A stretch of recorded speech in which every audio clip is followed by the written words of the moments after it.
Hello, everyone, and welcome to this introduction to the online training on effluent management on Sanihub.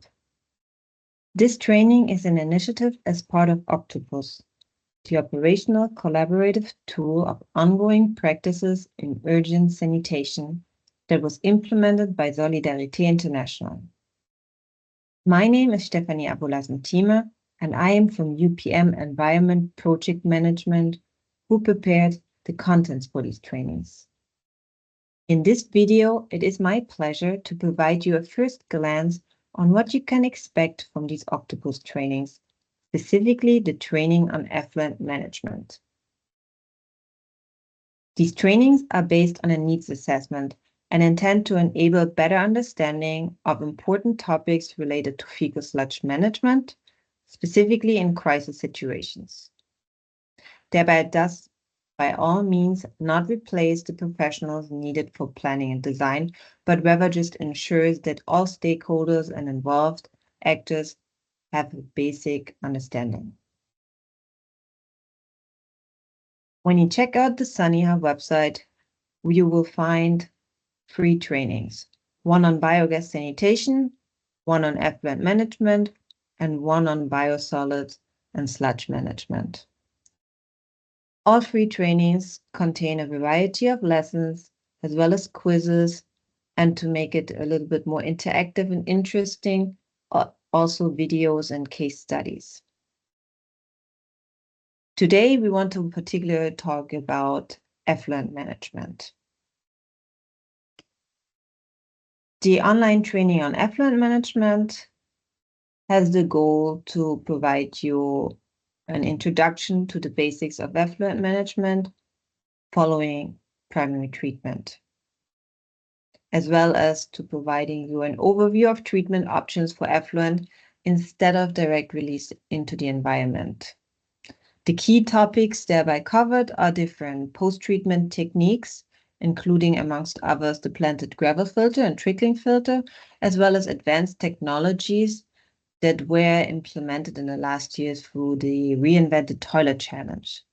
Last but not least, also topics such as effluent irrigation and effluent infiltration are covered. There are a lot of lessons that cannot be covered in this little introduction session.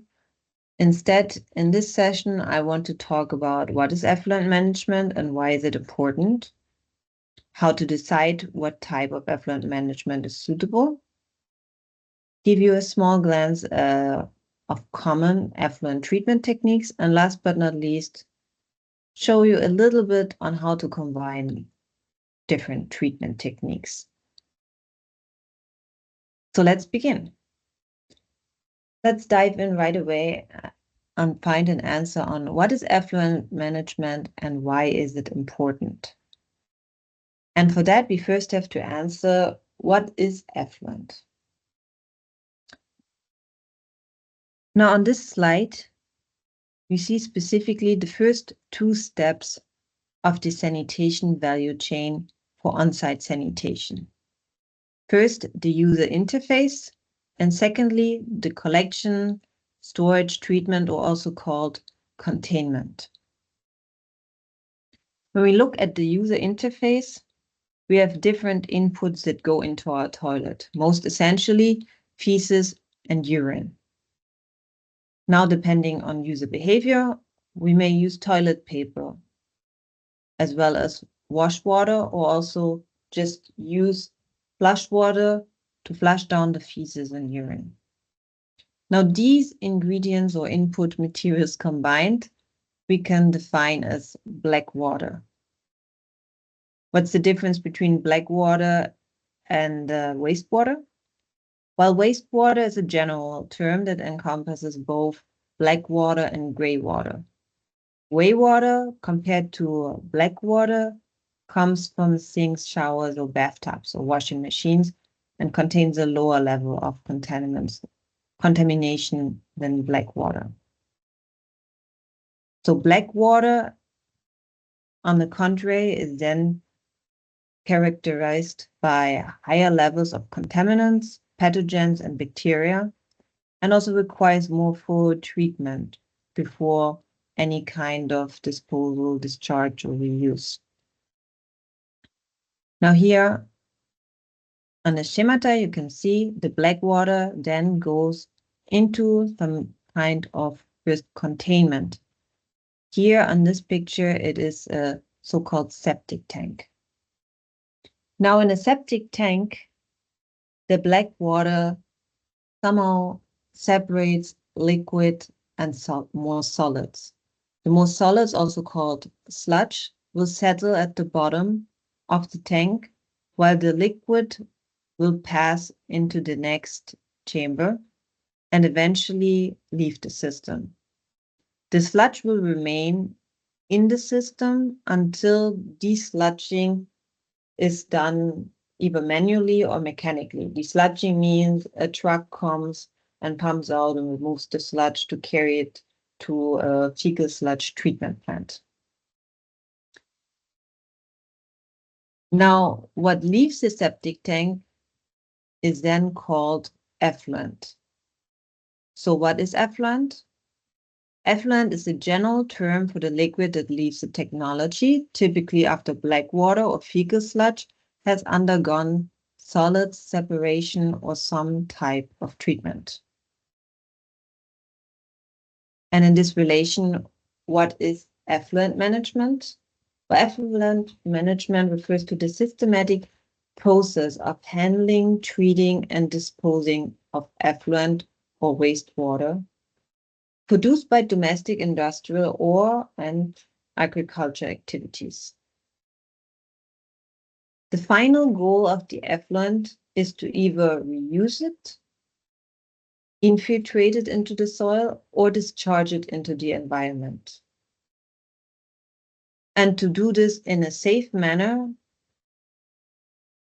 a variety of treatment steps are necessary.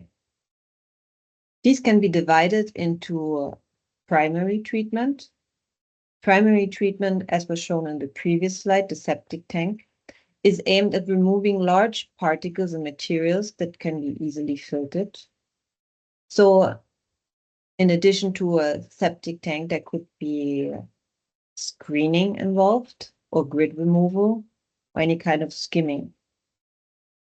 The primary treatment is followed by a secondary treatment that is aimed then at removing dissolved and suspended biological matter. This includes activated sludge processes, trickling filters, or also planted gravel filters. And last but not least, we have the tertiary treatment. This final stage is aimed at improving effluent quality by removing remaining inorganic compounds, nutrients, and contaminants. This is done by filtration, certain technologies for nutrient removal, disinfection, or absorption.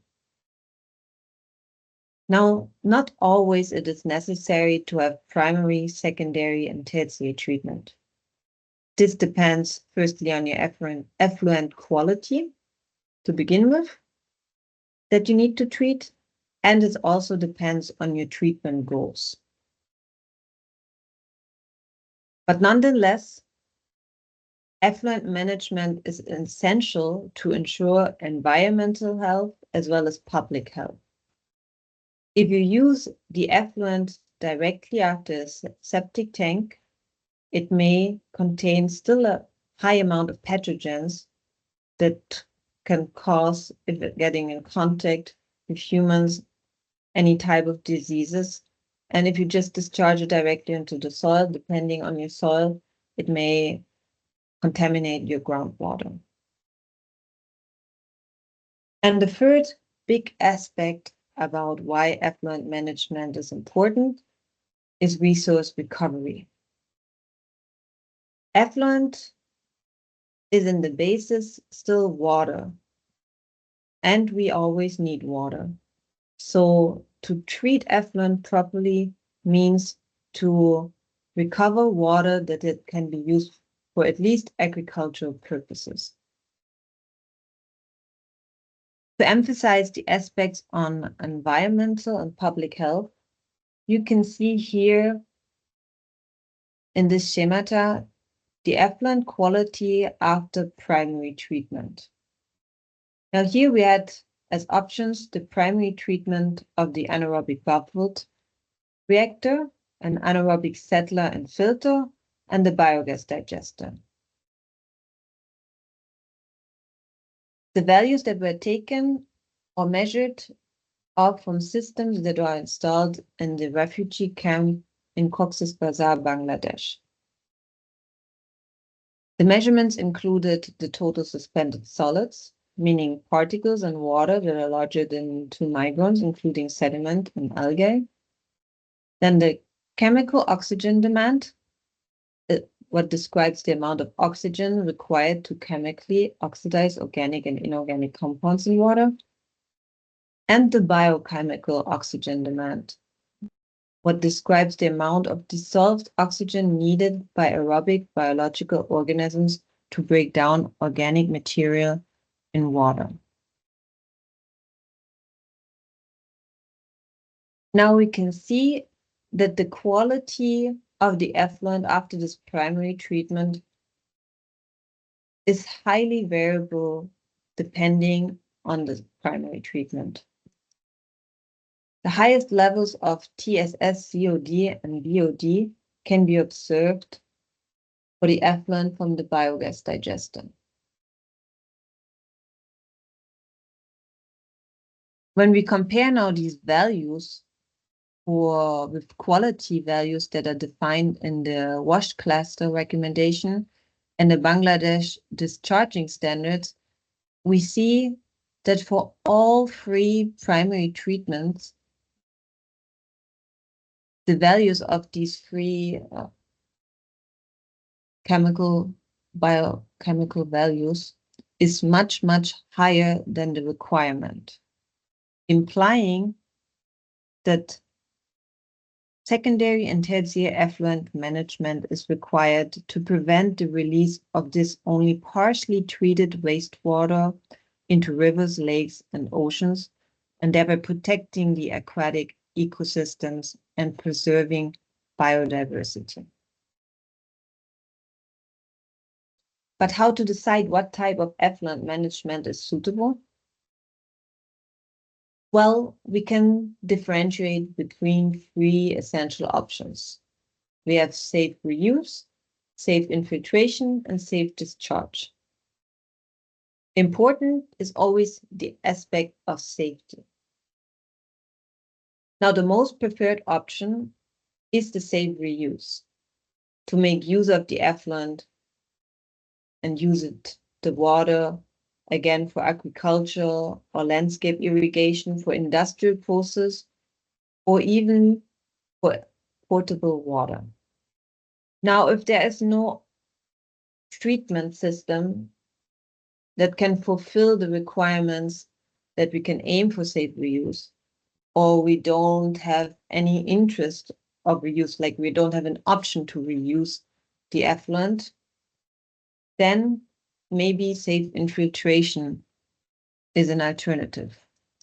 Safe infiltration implies the discharge of the treated wastewater into the ground to replenish the groundwater aquifers, aiding in groundwater recharge. Now, safe infiltration may not be an option if soil conditions are not right, or distances are not respected. In that regard, the alternative of safe discharge may be an option. Safe discharge implies the release of treated wastewater into the environments, such as rivers, lakes, or oceans, but only if it meets the regulatory standards. These may be different from country to country. Now I want to talk a bit more in detail about the conditions for each of these options. Let's start with the safe reuse. What are conditions for safe reuse of effluent? The recommendation by the WASH cluster is that reusability is only supported for on-site of the treatment plant to avoid long waits. This also required that there is enough space for on-site controlled reuse. Then a third condition is that the reuse is limited to treated effluent that is conform with the national legislation or standards, as I was showing on the previous slide. And last but not least, you need to have all the means, tools, and materials for the entire full duration of implementation.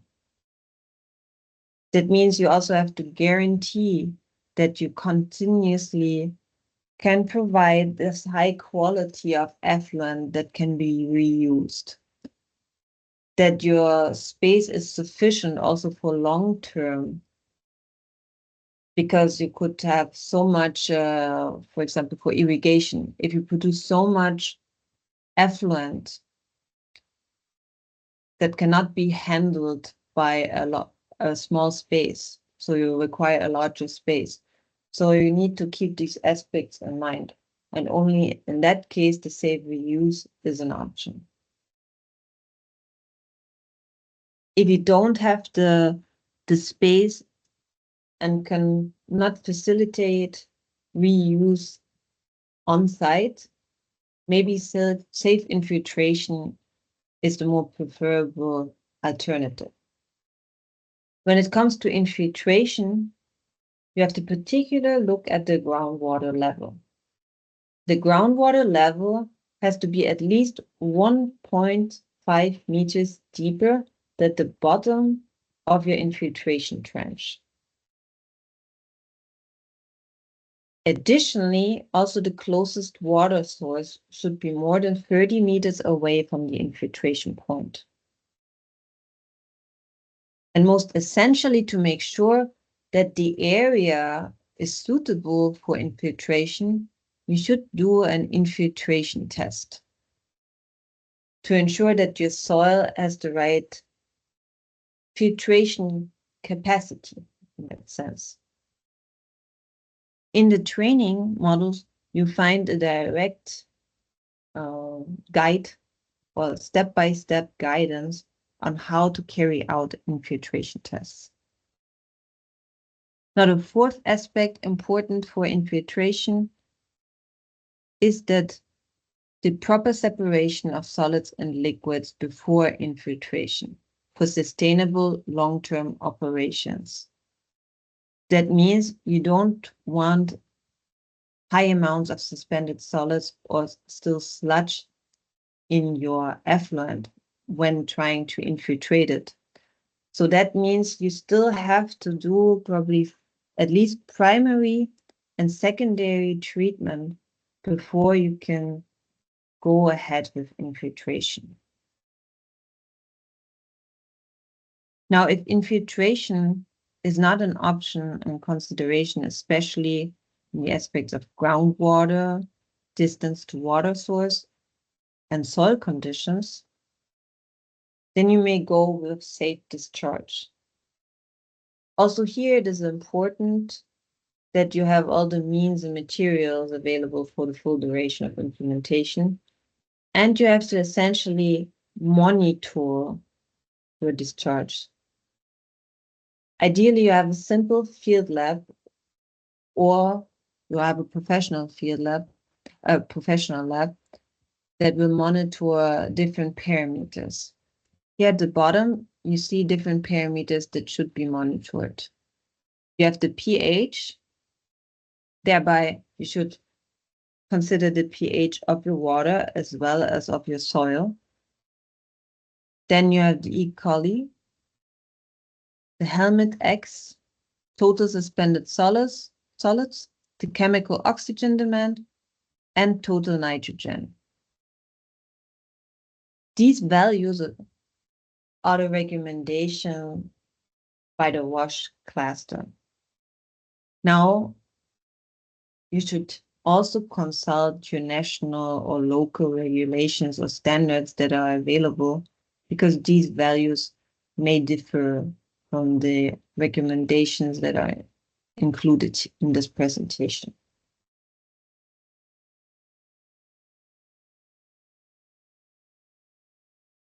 Now, what are common effluent treatment techniques?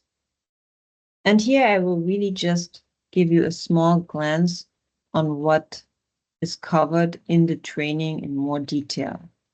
First, we have the planted gravel filters. Planted gravel filters are also known as constructed wetlands or reed beds and consist of shallow ponds or channels planted with aquatic plants, as you can see on the left picture of the slide. These gravel filters use natural functions of vegetation, soil, and organisms. And they can be classified according, for example, to the flow pattern. According to the flow pattern, you would differentiate first between the free surface flow and subsurface flow. And for subsurface flow planted gravel filters, we can differentiate between horizontal and vertical subsurface flow planted gravel filters. A horizontal one is shown in this schemata. But the online training will cover the horizontal as well as the vertical planted gravel filter. Another treatment option are trickling filters. Trickling filters represent non-submerged fixed film biological reactors where supporting media such as stones or plastic materials foster biofilm growth. The attached biofilm oxidizes the organic matter to carbon dioxide and water while generating new biomass. So despite their name, trickling filters are not necessarily filters and are not primarily intended to filtrate the liquid or do particle straining. Instead, they are very typical for secondary treatment for removing dissolved and suspended biological matter. The more stones and the more media you have, also plastic materials, the more of a substantial surface area you provide for microbes to attach to and to form a biological layer as they metabolize the organic matter.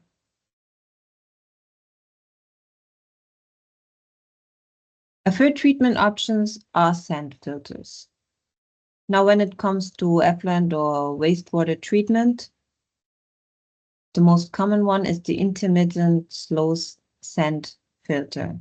What is a relatively low-cost technology characterized by low flow rates, long retention times, and fine sand as filter material. This type of sand filter is often combined with all biological digesters, such as a biogas digester or a septic tank or lagoon, and is applied as a secondary or a tertiary treatment step after a polishing pond or a trickling filter. And then also the sand filter can be deployed as a single stage or in series. Now, when we want to reach the highest quality of our effluent, then we have to consider disinfection. So disinfection is a critical step in the wastewater treatment process, as it helps to minimize the environmental contamination and prevents the transmission of waterborne diseases that can occur. So disinfection, as implied, are generally applied at or near the end of wastewater treatment when the effluent contains low concentration of dissolved and suspended materials that otherwise could compete for active disinfection agents.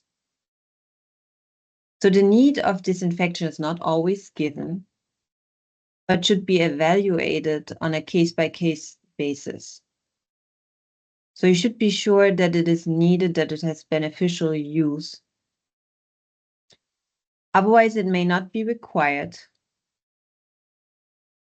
and can be avoided as there you also have certain costs coming with. And you also, with chlorination, for example, you have certain environmental risks.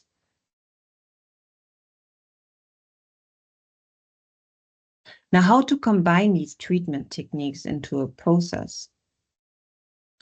Well, first of all, you have to be clear about your effluent characteristics. You have to do a sampling of your effluent and determine the physical, chemical, and biological properties of your effluent. Now, in the next step, you have to be clear about your treatment goals. You need to identify or define the desired effluent quality, first on the basis of your regulatory requirements, and also based on what you want to do with the effluent. Higher quality may be required for certain reuse applications. Lower quality may be okay when you only intend discharge. Now, based on the effluent characteristics and treatment goals, you will define the techniques. You will select different techniques. And in the online training, you will get a rough idea on the efficiencies of the different technologies in regards of the removal of total suspended solids, the chemical oxygen demand, and the biochemical oxygen demand. And based on that, you can combine then your selected treatment methods into a sequential manner to form a treatment process. Let's look at one particular example. This example is not from a refugee camp, but a wastewater treatment plant in Morocco. This wastewater treatment plant is relatively small, covering a population of 10,000 individuals and having to treat around 750 cubic meters of wastewater per day. Now, the treatment objective here in this case is the safe reuse of the effluent for agricultural irrigation. Now let's look what treatment process was set up.